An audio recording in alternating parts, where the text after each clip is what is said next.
तो हम लोग इसमें नया सेक्शन शुरू कर रहे हैं और इसको हम लोग 3 डायमेंशनल कोऑर्डिनेट ज्योमेट्री कहते हैं। 3D सामान्य शब्दों में तो 3 डायमेंशनल कोऑर्डिनेट ज्योमेट्री। टोटल कितनी ज्योमेट्री आप लोगों ने पढ़ी है अपनी पढ़ाई के दौरान? MSc अगर आपने किया हो मैथ से तो ऐसा मालूम है? सब बस 1D 2D और 3D तक ही पढ़ा है। नहीं नहीं नहीं, डायमेंशन की बात नहीं कर रहा हूँ, कितनी तरह की ज्योमेट्री पढ़ी है आप? जैसे कोऑर्डिनेट ज्योमेट्री ऐसे। हाँ हाँ।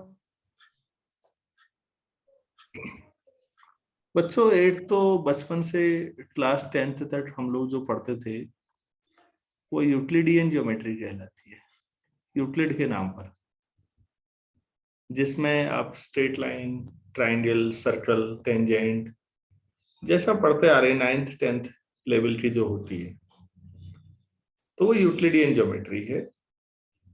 10th तक आते आते वो थोड़ा डिफिकल्ट होने लगती है। फिर वो फंडामेंटल है लेकिन सीखना चाहिए हर किसी को।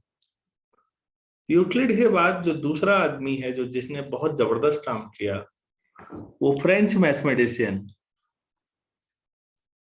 Renee Descartes. स्पेलिंग ये होगी लेकिन जब पढ़ेंगे तो डेकार्ट तो पढ़ेंगे। फ्रेंच के साथ थोड़ा दिक्कत है बच्चों, फ्रेंच लिखा कुछ और जाता है, पढ़ा कुछ और जाता है। डेकार्ट ने कोऑर्डिनेट ज्योमेट्री डेवलप की, जिसमें उन्होंने कोऑर्डिनेट तय किए, एक्स कोऑर्डिनेट और वाई कोऑर्डिनेट, ओरिजिन, और यहां से हर पॉइंट के कोऑर्डिनेट तय किया। 2D और 3D उसी का पार्ट है। तो हम लोगों ने 2D थोड़ी बहुत पढ़ी होती है, हम 3D यहां से स्टार्ट करेंगे। तो कोऑर्डिनेट ज्योमेट्री डेकार्ट की वजह से आप लोग इसे BSc फाइनल तक नॉर्मली पढ़ते हुए चलते हैं। यहां पर आते आते एक और ज्योमेट्री आती है MSc में आते हैं। क्या आप लोगों को किसी को मालूम है?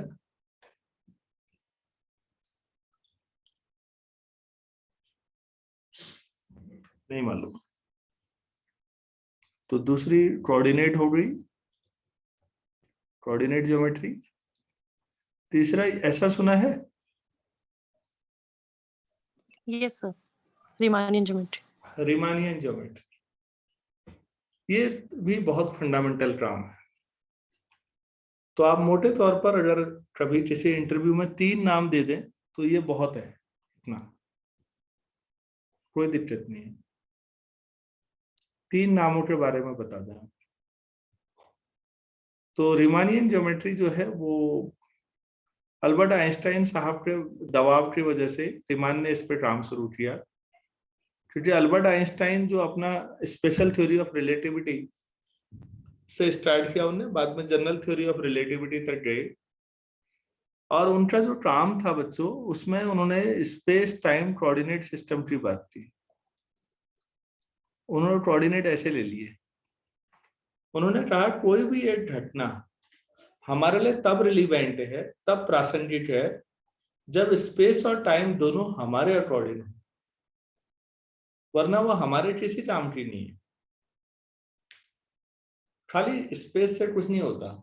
जैसे अगर मैं ये कहूं कि जहां पर आप बैठे हैं यहां पर किसी ने 5 आदमी मार दिए, तो वैसे तो ये बड़ी खतरनाक बात है कि जहां पर हम बैठे हैं वहां 5 लोगों की हत्या हुई। हमने पूछा कब हुई, उसने कहा सन 480 में। अब टाइम, अब आप इस टाइम का करोगे क्या? इस हिसाब से तो पानीपत शहर में भी लोग रहते हैं, जहां जहां बड़े बड़े युद्ध हुए वहां भी लोग रहते हैं।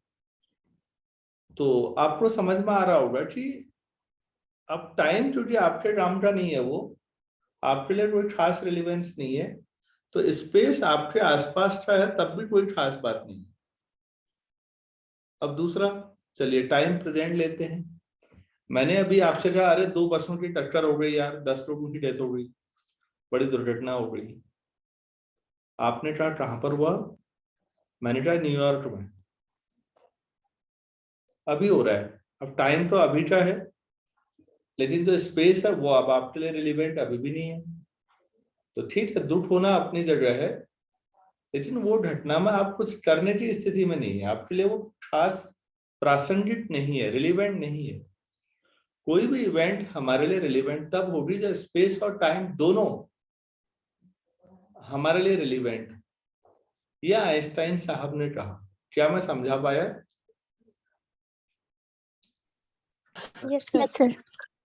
तो अब आइंस्टाइन साहब कहने वाले हुए कि वो तो ठीक है, हम बताते हैं ना बच्चों को कि एक्स कोऑर्डिनेट इधर को बढ़ता है, इधर को घटता है, वाई कोऑर्डिनेट, जेड कोऑर्डिनेट। अब टाइम कहाँ को बढ़ता है बताएं हम। हमारी परेशानी यह है कि टाइम एक्सिस कैसे बनाए, टाइम कहाँ को बढ़ रहा है, मतलब ये डायरेक्शन कैसे तय करेंगे आप? तो ये तो संभव ही नहीं है। तो आइंस्टाइन की थ्योरी शुरू में समझ ही नहीं आया लोगों को। आइंस्टाइन ने ये प्रॉब्लम रीमान से शेयर की। उन्होंने कहा भाई फिजिक्स में जो भी हम प्रॉब्लम्स होती हैं उनको मैथमेटिकल फॉर्मुलेशन करते हैं, फॉर्मूलों में कन्वर्ट करते हैं, और प्रॉब्लम ये आ रही है कि जो मैं बात कर रहा हूँ स्पेस टाइम कोऑर्डिनेट सिस्टम, वो तभी हो सकता है जब 4 डायमेंशनल मैथ्स डेवलप हो। तो तुम कुछ ऐसा करो जिसमें 4 डायमेंशनल मैथ्स डेवलप हो जाए। तो रीमान ने इसको सोचा और गंभीरता से काम किया। रीमान ने फिर 4 की जो एन डायमेंशनल डेवलप कर दिया। आप लोग टेंसर के नाम से भी जानते हैं उसे। तो रीमानियन ज्योमेट्री या टेंसर जिसको आप लोग बोलते हैं, बेसिकली वो एन डायमेंशनल मैथ्स हो गई है। तो ये 3 मोटे तौर पर ज्योमेट्री है जो आपको जाननी चाहिए। कभी भी कोई जवाब देना हो तो इतना समझ में आया? हाँ सर। ठीक है। और दूसरा बच्चों इसमें एक चीज और सीखनी है कि मैंने अभी बोला फ्रेंच नाम कई ऐसे हैं जो मैथमेटिशियन हैं, आपको मालूम होना चाहिए। ये GALOIS, कोई स्टूडेंट बताएंगे इसका प्रोनाउंसिएशन क्या पढ़ा जाता है? गैलिस।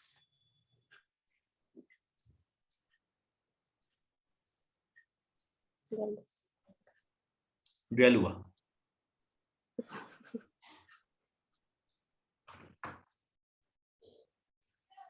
यही पढ़ना है बच्चों। आपके इंटरव्यू में गैलुआ पूछा जाएगा तो मालूम होना चाहिए कि फ्रेंच शब्दों के साथ ये दिक्कत है। मैं बार बार कह रहा हूँ, फ्रेंच लिखे कुछ और जाते हैं, कई बार पढ़े कुछ और जाते हैं। ये आपने पढ़ा होगा मेजर थ्योरी में, रीमान इंटीग्रेशन के बाद इस आदमी के नाम को क्या पढ़ेंगे, या आपने क्या पढ़ा? कोई और भी जवाब दे सकते हैं वैसे।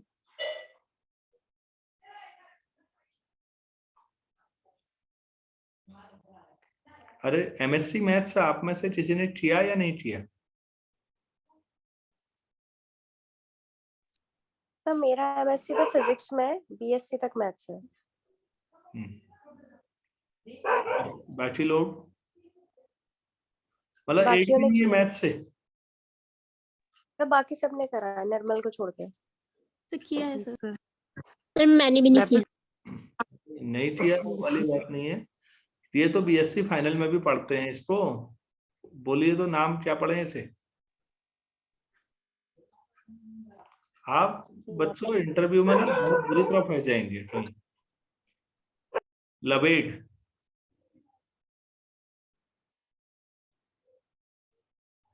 अच्छा, ये नाम सुना है?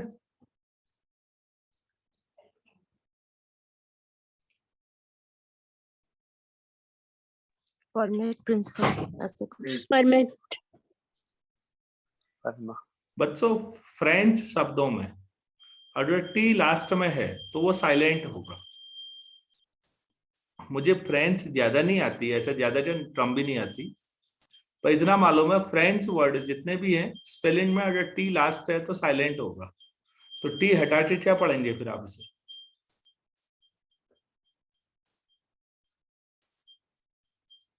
तो फिर इसे क्या पढ़ेंगे आप? कार्नो। कार्नो। अच्छा, मैथ्स में एक दिग्गज आदमी ये था, उसका नाम सुना है? टी तो पढ़ना ही नहीं है, लिख लेना भाई अपनी कॉपियों में, बाद में फंसोगे किसी कहीं पर भी कोई इंटरव्यू दोगे जिंदगी में, मजाक के पात्र मत बनिएगा बच्चों। हम चाहते हैं हमारे बच्चों को नहीं आता, कोई बात नहीं, अब आना चाहिए। इस आदमी का नाम डिरिचले है। जब 1855 में महान कार्ल फ्रेडरिक गॉस की डेथ हुई थी, तो गॉटिंगन यूनिवर्सिटी ने गॉस के बाद जो उस पोस्ट पे जिस आदमी को चुना था वो डिरिचले था, जबकि उस पोस्ट के लिए रीमान में और डिरिचले में जबरदस्त कंपटीशन था। यूनिवर्सिटी ने डिरिचले को चुना, रीमान को नहीं चुना। जो भी वजह रही हो, आज मैं कई बार हैरान रहता हूं क्योंकि रीमान का मैथमेटिकल वर्क एक्स्ट्राऑर्डिनरी है, लेकिन डिरिचले का भी बहुत अच्छा है। कभी वो कहानी फिर सुनाऊंगा डिरिचले के बारे में। चलो, ये तो मैथमेटिशियन है। आप तो ये बताइए, एक वर्ड ऐसा है फ्रेंच जो आप लोग सब पढ़ते ही हैं।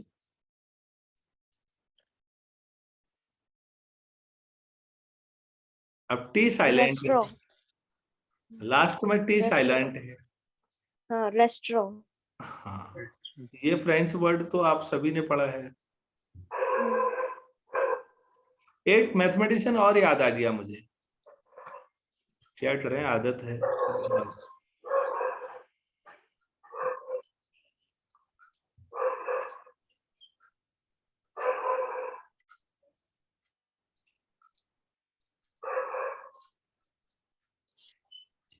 ज पूरा नहीं पढ़ना है। हाँ, क्लेरा, अधिकतर लोग क्लैरेट पढ़ते हैं। अच्छा, डिफरेंशियल ज्योमेट्री में ये फॉर्मूले पढ़े होंगे आपने।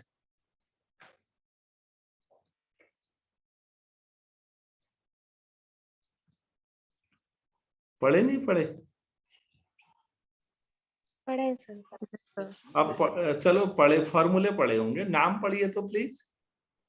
सेरे फ्रेने फॉर्मूले। वेरी गुड, बहुत बढ़िया, अच्छी बात है। तो मैं इसलिए कहना चाह रहा हूँ बेटा कि ऐसा कोई मैं अंग्रेजी का विद्वान नहीं हूँ, मैंने भी बहुत गलत पढ़ा इनको, लेकिन वक्त के साथ सीखा। तो आप लोगों को भी सीखना चाहिए, जिंदगी में कहीं बोलें तो अच्छा नहीं लगता। अच्छा, इस आदमी को तो जानते ही होंगे, ये फ्रेंच नहीं है, स्विट्जरलैंड का है। इसे क्या पढ़ेंगे? इसे पढ़ेंगे ऑयलर। ऑयलर। हाँ हाँ, ऑयल होता है तेल जैसे बोलते हैं, ऑयलर। इसे कैसे पढ़ेंगे? ये जर्मन था। गॉस। गौस। नहीं, गेज गेज। गाउस। ओके। गौस बोलते हैं जर्मन, तो प्रोनाउंसिएशन थोड़ा अलग है। ठीक है, ऐसे बहुत सारे हैं। एक और आ गया मैथमेटिशियन याद मुझे,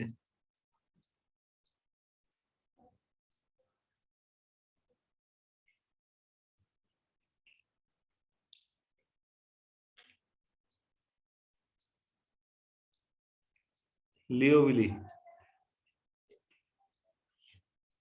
लियोविली ने तो डिरिचले के काम को भी आगे बढ़ा रखा है। लियोविली एक्सटेंशन ऑफ डिरिचले थ्योरम।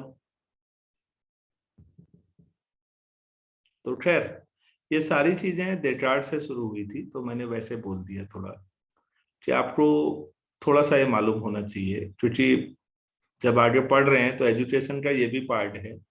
और क्योंकि बहुत सारे बच्चे मेरी तरह हिंदी मीडियम से पढ़े हुए होंगे, तो हमने भी सब गलत पढ़ा पहले, और बहुत समय बाद समझ में आया कि सही क्या है। तो कोशिश करिएगा कि प्रोनाउंसिएशन सही। दूसरा चीज मुझे ये बताइएगा प्लीज कि सेंटर की स्पेलिंग ये वाली सही है कि ये वाली सही है? दोनों ठीक है सर। ऐसा क्यों? सर ब्रिटिश और कुछ इंग्लिश का ऐसा है, मगर है दोनों सही।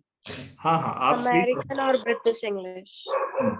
एक इंग्लिश ब्रिटिश टोन, वैसे तो इंग्लिश में बहुत वर्जन है, लेकिन जो दो डोमिनेंट ज्यादा चलते हैं ये, पहले तो ब्रिटिश ही चलती थी, लेकिन सेकेंड वर्ल्ड वॉर के बाद अब अमेरिका सबके सिर पे हावी है। अब क्योंकि अमेरिका पावरफुल है तो अमेरिका की लैंग्वेज भी पावरफुल है, अमेरिका का कल्चर भी पावरफुल है। तो अमेरिका लोगों को लगता है क्योंकि पावरफुल के साथ सभी जाना चाहते हैं, तो ये कल्चरल डिफरेंस है। तो बच्चों, जो पहली वाली सेंटर की स्पेलिंग मैंने लिखी है वो ब्रिटिश है, जो दूसरी है वो अमेरिकन है। क्योंकि आज अब अमेरिका जो कहता है दुनिया में वही सही है, तो अमेरिका का सेंटर तो होना ही होना है। यही प्रॉब्लम मीटर के साथ भी आती है। अगर आपकी जो किताब है वो ऑक्सफोर्ड या कैम्ब्रिज यूनिवर्सिटी में पढ़े हुए प्रोफेसर ने लिखी तो वो ब्रिटिश इंग्लिश फॉलो कर रहे होंगे। और कई जगह दिक्कत और भी है, आपने देखा होगा ब्रिटिश इंग्लिश में COLOUR है, अमेरिकन इंग्लिश में COLOR, कलर। तो कंप्यूटर्स पे काम ज्यादातर अमेरिकन ने किया है, तो कंप्यूटर ऐसा लिखो तो सही मानता है, अगर COLOUR लिखो तो रेड लाइन दे देता है। ये काम बिहेवियर के साथ भी है बच्चों। अमेरिकन ब्रिटिश इंग्लिश में ये है, अमेरिकन इंग्लिश में ये है। सर अभी हम स्टूडेंट्स को अगर मतलब पढ़ाते हैं तो हमें अमेरिकन जो इंग्लिश के वर्ड्स हैं उस पर फोकस करना होगा ना? नहीं, और हमें ये spelling error बताना अगर चाहिए कि ये दिखाते दोनों हैं सही है, कोई भी बोलो क्या फर्क पड़ता है। हिंदी मैं भी बोलता हूँ, हिंदी लालू प्रसाद यादव भी बोलते हैं, हिंदी पंजाब वाले भी बोलते हैं, हिंदी कई तमिलनाडु वाले भी बोलते हैं, ममता बनर्जी भी हिंदी बोलती है, नॉर्थ ईस्ट वाले भी कई बार बोलते हैं। सबका एक्सेंट अलग है, सबकी टोन थोड़ा वेरी करती है। ये कहना कि मैं ही जो हिंदी बोलता हूं वही सही है बाकी सब गलत हैं, ऐसा नहीं है बेटा। मैथमेटिक्स में ठीक है, वहां साइंस के साथ प्रॉब्लम है कि 2+3 में सब 5 ही बोलेंगे, कुछ और कहने पे गलत हो जाएगा। लेकिन जब लैंग्वेज पे बात आती है तो वो काफी ढीला ढाला सा स्ट्रक्चर है, वहां ये भी सही है वो भी ठीक है, कोई दिक्कत नहीं है। इसमें लिबरल होना चाहिए। अमेरिका हावी है इसलिए हम भी हावी हो जाएं बच्चों पर, ये गलत बात है। आजकल कई लोग करते हैं, वो ये कहते हैं अमेरिकन करते हैं ऐसा, आपको ऐसा करने की जरूरत नहीं है। अमेरिकन के तर्क ये है कि यहां तक अगर गार्ड था तो यहाँ पर गार्डियन ही होना चाहिए था। अब ब्रिटिश परंपरावादी हैं, वो गार्जियन बोलते हैं, डॉट यहाँ पर जॉ बोलते हैं, ठीक है, ऐसा रिजिड होने की जरूरत नहीं है। और ये कहना बहुत बड़ी गलती है कि यही सही है। आप कह सकते हैं आपको जो इंग्लिश फॉलो करनी है आप वो करिए। क्या मैं समझा पाया? Yes sir. Yes. बहुत सारी जो है,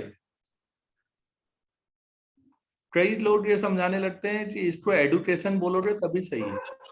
अरे मैंने कहा तुम्हें इसका मतलब पता ही नहीं है सही गलत, इसको एजुकेशन बोलो तब भी उतना ही सही है। बस ये समझने की जरूरत है कि यहाँ पर DU में जो बोल रहे हैं वो ब्रिटिश बोल रहे हैं, और ऐसा कोई दिक्कत नहीं है, ब्रिटिश इंग्लिश इतनी खराब चीज नहीं है। So same with schedule and schedule. हाँ बिल्कुल सही बात है। और कई जगह तो ऐसा है कि प्रोनाउंसिएशन के बहुत सारी दिक्कतें हैं। आप इसे देखिएगा, ब्रिटिश इंग्लिश में ये फाइनेंस है, अमेरिकन में फिनांस है। अमेरिकन करें FI है तो फिर पढ़ लो यार, क्या दिक्कत है। मैं केवल इतना कहना चाह रहा था इस बातचीत के माध्यम से कि आपको लगा होगा कहाँ तो मैथ शुरू करनी थी, कहाँ शुरू किया, क्योंकि कल को सबने किसी न किसी बच्चे को पढ़ाना है तो रिजिड नहीं होना है।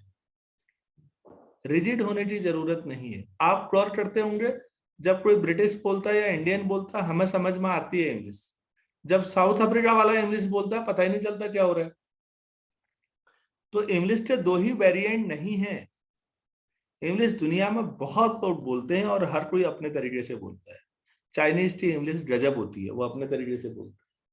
जैसे मैंने हिंदी में बोला, आपको पूरी वैरायटी मिल जाएगी हिंदी बोलने वालों की, और कईयों की हिंदी देख के आप हो सकता है हंसते हंसते लोटपोट हो जाएं और आपको लगे कि ये तो ऐसे बोल रहे हैं। अरे ठीक है ना, लैंग्वेज है वो। तो कभी भी बच्चों को ये कहना कि ये सही है और वो गलत है बहुत अच्छी बात नहीं है। इंग्लिश में दिक्कत नहीं है, फ्रेंच वर्ड के साथ थोड़ा सा है, क्योंकि फ्रेंच जितने भी हैं हम लोग फ्रेंच नहीं जानते तो हम वाया इंग्लिश जानते हैं उन्हें, तो थोड़ा सा राइटिंग में ध्यान रखिएगा, बहुत रिजिड होने की जरूरत नहीं है। तो ये ऑफ बीट थोड़ी सी बातचीत हो गई, और मैंने पढ़ाया भी उन लोगों को जहाँ जो लोग इंग्लिश वैसे भी मेरे ख्याल से थोड़ा जानते ही होंगे। तो अब हम मेन मुद्दे पे आ जाते हैं, फिर चलिए छोड़िए। डेकार्ड से ये बात आई थी क्योंकि उसके नाम की स्पेलिंग अलग हो रही थी, तो हम लोग डेकार्ड ने सबसे पहले, क्योंकि डेकार्ड हो बच्चों हम लोग मैथ्स में याद करते हैं, लेकिन डेकार्ड का जो मैक्सिमम वर्क है वो फिलोसॉफी में है। डेकार्ड ओरिजिनली फिलोसफर है, आप विकिपीडिया सर्च कर लीजिए, उनकी आइडेंटिटी फिलोसफर की। मैथ्स में उन्होंने इतना कहा कि जो एक प्लेन है उसे हम 4 हिस्सों में बांट सकते हैं, 2 परपेंडिकुलर लाइनें लेके और एक ओरिजिन लेके। अब हम इस प्लेन में हर पॉइंट का एड्रेस तय कर सकते हैं। कोऑर्डिनेट्स बेसिकली एड्रेस है। जब आप x, y लेते हैं तो आप हर पॉइंट का x की वैल्यू वेरी कराइए और y की, आप हर पॉइंट का एड्रेस लिख सकते हैं, एक ही तरीके से सबका एड्रेस लिख सकते हैं। जबकि हम भारतीयों के या आम इंसानों के जो एड्रेस हैं इतने नॉनसेंस तरीके से हैं। आपने देखा होगा कि हाँ वो हनुमान मंदिर के सामने वाली गली, और वो स्टे स्वीट्स के पीछे, स्टे स्कूल के आगे, हम ऐसा लिखे रहते हैं। मतलब उसे लोकल आदमी ही पकड़ पाएगा, दुनिया में कोई यूनिफॉर्म हमारा एड्रेस सिस्टम नहीं है। लेकिन मैथमेटिक्स में डेकार्ड ने कहा कि प्लेन में कोई भी पॉइंट हो, हम हर एक पॉइंट के लिए एक एड्रेस तय कर सकते हैं। जब आप 2,3 कहते हैं तो वो एड्रेस अलग पॉइंट का होगा, और जब 3,2 कहेंगे तो वो किसी और पॉइंट का एड्रेस होगा। हर पॉइंट का हम दिखा सकते हैं प्लेन में। तो मेरे ख्याल से मैं समझा पा रहा हूँ। Yes, sir. उसके बाद डेकार्ड के बाद इसी बात को 3D में समझाने की कोशिश है। जब 2D में समझाया तो एक हिस्से को क्वाड्रेंट कहते हैं बच्चों। क्वाड्रेंट शब्द क्वार्टर से बना है, क्वार्टर मतलब चौथा हिस्सा, इसीलिए हिंदी में इसका नाम चतुर्थांश है। नाम से क्लियर है, चतुर्थ अंश, चौथा हिस्सा प्लेन में। फिर अब हमने इसका जनरलाइजेशन सोचा, हमने स्पेस में सोचा कि ये एक्स एक्सिस है, ये वाई एक्सिस है, और ये जेड एक्सिस है, ये ओरिजिन है। तो हम जब प्लेन 2 लाइनों से प्लेन को 4 हिस्सों में बांट सकते हैं, तो 3 परपेंडिकुलर लाइनों से स्पेस को कितने हिस्सों में बांट सकते हैं। प्लीज ध्यान दीजिए, स्पेस को, यहां पर प्लेन को बांटा था, और यहां जो शब्द यूज होगा वो कहेंगे स्पेस को। प्लेन 4 हिस्सों में बटा था, स्पेस 8 हिस्सों में बटेगा बच्चों। अब ये 8 कैसे बटेगा मैं आपको समझाता हूं। आप लोग अभी किसी न किसी कमरे में तो बैठे ही होंगे। सोचिएगा आप एक कमरे में बैठे हैं, ठीक हो गया। आपके बगल में भी एक कमरा हो गया, ये हो गया। 2 कमरे आपके सामने आ गए। सोचिए, ऐसे हो गए,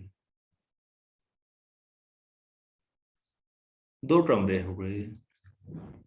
बराबर ही समझिए, मैं उतना अच्छा नहीं बना पा रहा हूं बच्चों। इन 2 कमरों में कॉमन क्या है? सर जो बीच की दीवार है। एक वॉल, हाँ।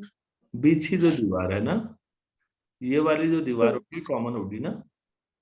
ठीक, अब समझिए इन कमरों के आगे या इन कमरों के पीछे 2 कमरे और सोच लीजिए, जो मैं यहां से दिखा नहीं पाऊंगा, बस मैं बता दूंगा कि इनके पीछे 2 कमरे और हैं।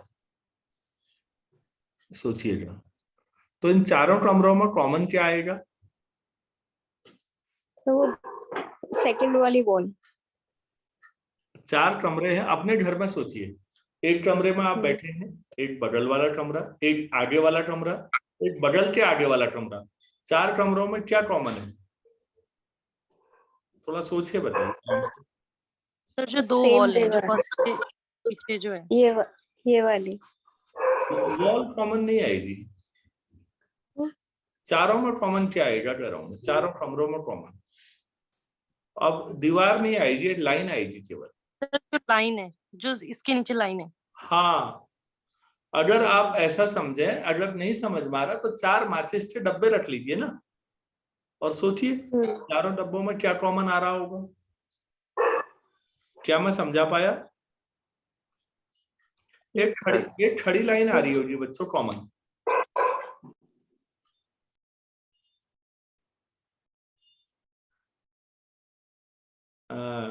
हर बच्चे को समझ में आया या नहीं आया, मैं ये जानना चाहता हूं।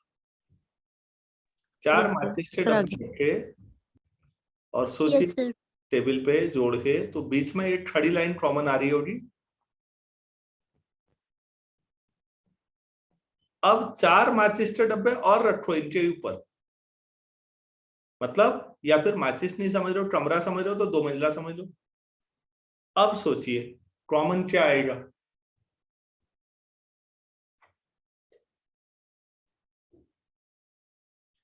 आपके कमरे सर में वही लाइन जो ऊपर तक जाएगी ना। पॉइंट आएगा एक कॉमन। 8 कमरों में एक पॉइंट कॉमन आएगा बस।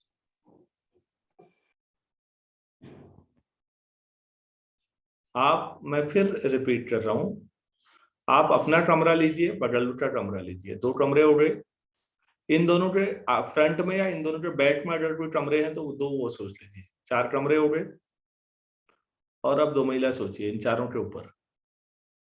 8 में क्या कॉमन है जरा सोचिए। एक पॉइंट आ रहा होगा सामने कॉर्नर का। Yes sir. तो बच्चों वहां से समझ में आएगा, एक को एक्स एक्सिस मान लो, वो दीवार में घुसते हुए उधर हो जाएगी। एक को वाई एक्सिस मान लो, वो भी दीवार में घुसते हुए आगे जाएगी। एक को जेड एक्सिस मान लो। तो मैं वो बना रहा हूं एक तरह से, क्योंकि अगर सामने सर कॉमन पॉइंट ओ, जो कॉमन पॉइंट आया वो ओ होगा। कॉमन पॉइंट ओरिजिन होगा, बिल्कुल। तो मैं ये कहना ये चाह रहा था कि स्पेस में आप जब स्पेस को बांटते हैं 3 एक्सिस से, तो आप 8 हिस्सों में बांटते हैं। क्या ये तरीका समझ में आया आप सबको?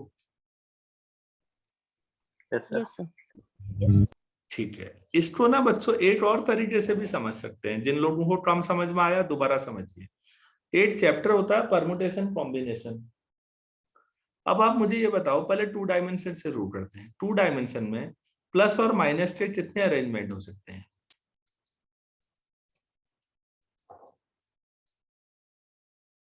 इतने ही हो सकते हैं या नहीं, सोचो। 2 डायमेंशन में, मैं रिपीट कर रहा हूं सवाल, 2 डायमेंशन में प्लस माइनस के कितने कॉम्बिनेशन हो सकते हैं? 4। इसीलिए प्लेन को 2 डायमेंशन में 4 ही हिस्सों में बांटा गया। अब प्लस माइनस के अगर 3D में लेते हो, यहां पर भी कुछ लेना है, यहां पर भी कुछ लेना है, यहां पर भी, प्लस और माइनस के कितने कॉम्बिनेशन बन सकते हैं? देखो बच्चों, तीनों plus plus plus minus plus minus plus minus plus plus. अब 8 प्लस 2 माइनस, उसमें भी ये सिचुएशन आ जाएगी, और तीनों माइनस। यही पॉसिबल अरेंजमेंट है। कितने हैं ये? 8। तो हाँ, तो इसलिए स्पेस को 8 हिस्सों में बांट सकते हैं। आप ऐसे सोच लो फिर, अब वैसे नहीं आ रहा तो। अब मैंने आपको परमुटेशन कॉम्बिनेशन की मदद से बता दिया कि आखिर प्लेन को 4 हिस्सों में ही क्यों बांटा जाता है, और स्पेस को 8 हिस्सों में ही क्यों बांटा जाता है। अगर किसी ने सवाल पूछा तो आप क्या जवाब देंगे? क्लियर हो पाया सबको? Yes sir.